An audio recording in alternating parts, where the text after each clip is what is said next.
Magandang oras mga kababayan, mga ka-Golden Boy. Merong umiikot ngayon sa Facebook, social media na si Harry Roque ay inayawan ng the Netherlands. Ibig sabihin ay hindi na-aproba ang kanyang asylum sa the Netherlands. At ayon dito kay Crispin Remulla ay nag-apply na naman daw si Harry Roque papuntang Germany. Doon na naman daw sa Germany hihingi ng asylum si Harry Roque, pero ito'y pinabulaanan ni Harry Roque na fake news daw. Paano magka-fake news?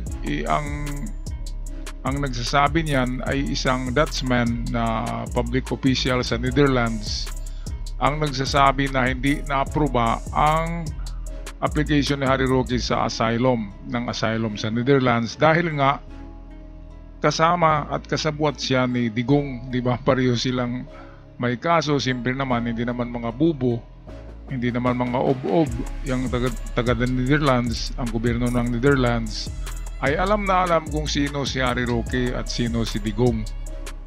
At lalo na ang mga activist groups sa Netherlands ay nag-file ng petisyon na huwag bigyan ng asylum dahil nga mayroong mga kaso. Pati na ang gobyerno ng Pilipinas nagpadala rin ng sulat sa gobyerno ng Netherlands na huwag bigyan ng asylum, kaya hindi nga nabigyan. Ngayon, tanggi ng tanggi si Harry Roque. Para sa karagdagang detalye, atin muna panoorin ang balita kurtesi sa atin ng ANC Digital News. Alam ko, hindi siya nabigyan ng asylum ng Netherlands, kaya nasa Germany na ang pagbibigay nito kung sa pakasakali. But just the same, para may itayin pa rin po ng DOJ. Hintayin natin. Oo, basta yan, pwede naman file ng extradition yan pagdating ng panahon. Pero baka hindi na kailangan kasi kakancelin naman ang passport niya. Pag naging undocumented alien yan, ay pwede nang kunin ng Interpol. Ayan, so magandang move na ginawa pala ng DOJ dahil ang pasaporte ni Harimau ay kinut off na, pinawalang visa, kaya undocumented alien na siya ngayon sa Netherlands, wala siyang passport. So ibig sabihin pala ay pwede na siyang ulihin doon mismo. Hindi na kailangan ng extradition treaty with Netherlands, kundi direkta na sa Interpol, sa International Police, na katulad ng umuli kay Digong ay yun din na mga pulis ang uhuli kay Harimau. Pero ngayon si Harimau ay talagang naninindigan na hindi daw totoo ang balitang ito. Fake news daw. Ay anong fake news? Wala pa naging fake news. Pag sinabi ni Crispin Remulla, sinabi ni Attorney Claire, hindi mga fake news yan. Okay, so merong segment dito sa video na nagsalita si Attorney Claire, atin pakinggan mamaya. In the meantime, tapusin muna natin to, ang interview with Remulla, video courtesy ng ANC Digital News. So sir, confirm po na sa Germany na siya ngayon na nag-a-apply ng kanya? Ayun ang pagkakaalam ko. Yun ang pagkasabi sa akin. But any update from DFA kung kailan po Wala pa. Kasi ang cancellation ng passport nasa court yan. Hindi naman sa DFA. Hindi naman admin kasi may kaso na. So paano ba yun? Legal yung pwede siya magpalipat-lipat within an EU country? Sa EU kasi, basta may visa ka, open borders naman ng EU eh.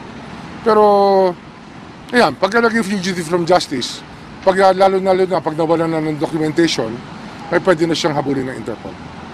Okay? Sige, thank you. Magandang araw po sa inyong lahat, ha. Naku, pasensya na po kayo at talagang kinakailangan na mag-live na naman tungkol. Okay, mag-live ka dyan. Ito, nangangayat na ngayon si Harimau dahil sa stress na. At dito, todo tanggi pa rin siya. At tingnan natin, ha. Isang buwan galing ngayon kung totoo na magkaroon siya ng asylum. Talagang pinipilit niya na magkaroon ng asylum. Sa totoo talagang hindi yan ma-aproba. Hindi. Yan nga ang sabi ng isang Dutch official na nagbigay ng ulat kay Remulla na hindi na-approve ang asylum. Kaya dito pinalabas na lang to ni Harry Roque na successful yung kanyang application para hindi siya di ba? Hindi masira yung kanyang, para hindi masisira yung sira niya na imahe. Alright, so ito, pakinggan na natin si Harimau. Na naman dito sa fake news sa pinapakalat na na-deny na naman daw po ang aking asylum, no? alam niyo po, napapagod na ako. Kasi meron ditong isang kampon, si Joe Maciso, na walang sinasabi kundi denied na aking asylum. Noong una ako nagpunta ng Germany, Bremen ata, inanunsyo niya na ako daw ay na-deny na raw ang asylum. Lately, gumawa siya ng napakahabang artikulo pa sa Facebook at sinabing na-deny na raw at pinadala raw sa Germany yung aking papeles dahil daw sa tinatawag na Dublin Rules. Ang Dublin Rules po nagsasabi na kinakailangan maghain ka ng asylum kung saan ka unang tumapak sa Europa. Ang unang tinapakan ko po sa Europa nung ako'y dumating dito matapos pong padala rito si Tatay Digong ay Netherlands. Kaya dito po sa Netherlands ako nag-apply. Now ang sinasabi nitong Dutchman ito at inulit ni Secretary of Justice Remulla nasa Germany na raw ang aking papeles dahil di umano Germany daw nag-issue ng aking Schengen visa. Wala pong katotohanan yan. Ito ang katotohanan diyan, Harimaw, ay talagang hindi na-approve ang asylum mo. Dahil pala sabi mo, alipuris ni Juma Sison yung Dutchman na nagbalita niyan. Bakit si Juma Sison ay kaibigan naman ni Digong, di ba? So kayo ni Juma hindi siguro kaibigan. Kaya nagkaganon. Ang balita ay kontra sa iyo. Ngayon ay ang oras mo diyan ay bilang na ang mga oras ni Harry Roque sa Netherlands. Bakit naman kasi diyan pa pinagpilit niya na diyan siya mag-take ng asylum? Nandyan yung may kaso na amo niya May kaso si Digong yan at automatic na related si Harry Roque diyan. So ibig sabihin magkakuntsaba sila. So siguradong may kaso nga. Lalo na ay nagpadala na ng sulat ang gobyerno ng Pilipinas diyan sa embahada ng Netherlands na itong si Harry Roque nga ay may mga kaso at huwag bigyan ng asylum. Kaya yun, hindi binigyan dahil mayroong grounds. Diba? So atin na lang ang tabayanan to, matatapos na tong daldal ng taong ito, ang bilis pa naman magsalita. Parang puwit ng manok yung bibig niya. Kaya tingnan natin kung hindi siya susunod kay Digong diyan. At baka baliktad Baka siya ang dalhin sa Pilipinas, si Digong naman dinala diyan. Baliktaran, di ba?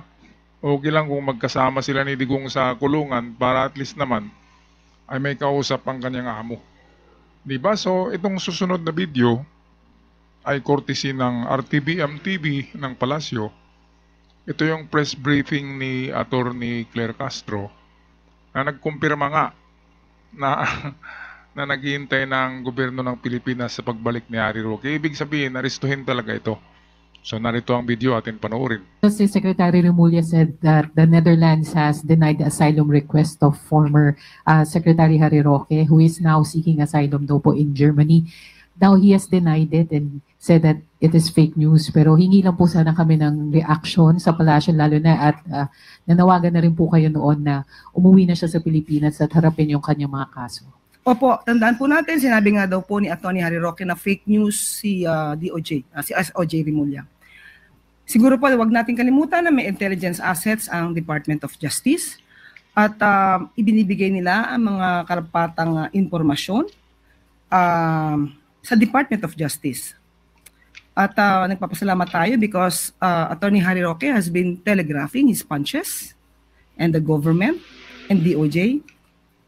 We are ready for you. Ayan, so they are ready. Ready ang gobyerno kay Harry Roque. Telegraphing punches, parang boxing, no? Pinapakita kasi ni Harry Roque ang kanyang mga galaw. Pinapaalam niya na humingi siya ng asylum sa Netherlands. Dapat sana hindi niya sinasabi. Kaya ayon tuloy, maraming nagreklamo Kahit na mga taga-Netherlands diyan, ng mga Pilipino ay naghain din ng reklamo sa gobyerno ng Netherlands na wag bigyan ng asylum ang taong ito dahil nga kakontsaba rin ni Digong, magkaparehong kulay kung anong ibon yung nagtipon-tipon, birds with same feather will flock together. Magtipon-tipon talaga yung mga magkasama-kasama yung mga ibon na pari-pareho ang uri, pari-pareho ang klase. Kaya the palace is ready for Roque's return. Ayan, Roque, naka-ano ka na naka-schedule ka na Kaya by next month, makuha na siguro ito at madala na dito sa Pilipinas. At tapos na rin ang kadaldalan ng baklang ito. At yung partner niya dyan na si Buljakera, ay sigurado yan na rin ang susunod. Kaya nga lang ay mahirap ma-aresto kasi US citizen. Pero walang imposible kapag gusto, di ba, ng gobyerno. Alright, so ito lang ang aking ma-share sa inyo ngayon mga kababayan. Maniniwala ba kayo na si Harry Roque ay hindi makakuha ng asylum sa Netherlands? At maniniwala din ba kayo na parating na ang aaresto kay Harry Roque para mabalik siya sa Pilipinas? So going separate ways, opposite ways Si Digong papuntang Netherlands, si Harry Roque papuntang Pilipinas. So opposite ways, nakakalungkot yan kasi hindi talaga sila magkikita ni Digong. At baka kung magkikita sila, baka ibang planeta na. Diba? Baka langit. Ay hindi naman makapunta sa langit yan dahil bading. So purgatorio siguro sila magkikita o sa crossing ng impyerno at saka purgatorio. Kasi purong mga makasalanan. Alright, so ako'y magpaalam ng mga kababayan. Hanggang sa muli, pag-comment na lang sa inyong mga comments sa ating comment section down below. At sa mga bago pa lamang nakabisita, huwag niyong kalimutan i-subscribe ang ating channel para naman makatulong kayo sa mga content creators. Hanggang sa muli, paalam.